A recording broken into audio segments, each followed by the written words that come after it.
আমাদের সেই দিনের কথা মনে পড়ে না। কখন মনে পড়ে? যখন শরীরে আর রক্তে মাংসের গরম থাকে না।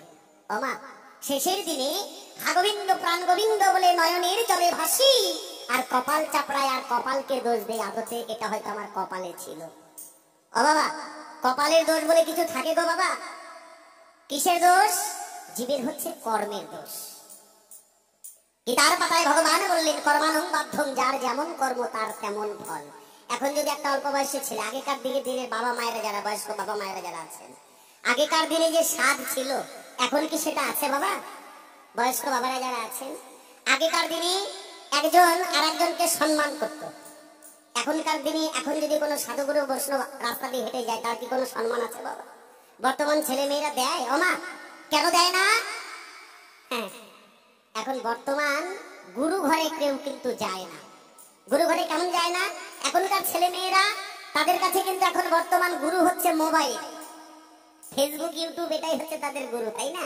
ওই জন্য দেখবেন অল্প বয়সের ছেলে মেয়েদের আন্দোলন আবেনাটির মতন চেহারা হয়ে গেছে। হ্যাঁ, কি বাবা, গুরু ঘরে যায় না, গুরুর কথা তারা জানে না, গুরু কি জিনিস তারা চেনে না। তাই তো বলেছে গুরু ছাড়া গোবিন্দ ভজে সেই জীব নরকে মজে, সনাতন ধর্মে জন্মগ্রহণ করেছি, গুরুই হচ্ছে আমাদের সর্বসর্বা। ওই জন্য এখনকার বর্তমান অল্প বয়সের ছেলে মেয়েদের রাস্তাঘাটে হেঁটে গেলে দেখবেন সোয়াল বসে গেছে, হ্যাঁ, বান্দরের চোষ আমের আটির মতো চেহারা হয়ে গেছে। তো সেই সন্তানদের উদ্দেশ্যে বলবো, সেই ছেলে মেয়েদের উদ্দেশ্যে বলবো, এই জন্মে এসে যদি আমরা সেই পথে না যাই, শেষের দিনে ভাগবিন্দ প্রাণ গোবিন্দ বলে কেঁদে কেঁদে আমাদের সেই দিনের কথা মনে পড়ে না। কখন মনে পড়ে?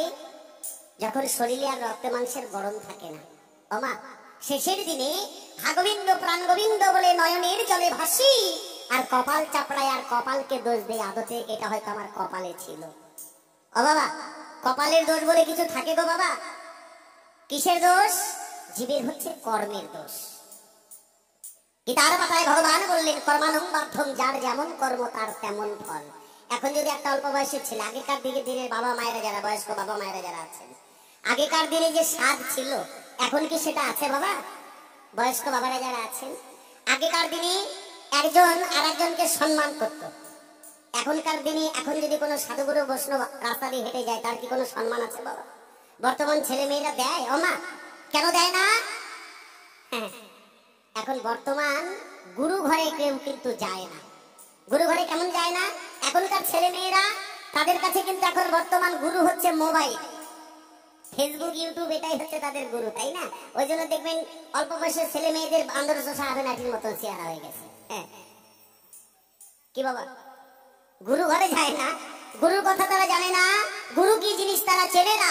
তাই তো বলেছে গুরু ছাড়া গোবিন্দ ভজে সেই জীব নরকে মজে, সনাতন ধর্মে জন্মগ্রহণ করেছি, গুরুই হচ্ছে আমাদের সর্বসর্বা।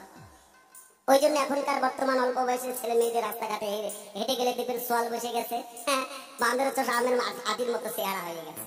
তো সেই সন্তানদের উদ্দেশ্যে বলবো, সেই ছেলে মেয়েদের উদ্দেশ্যে বলবো, এই জন্মে এসে যদি আমরা সেই পথে না যাই, শেষের দিনে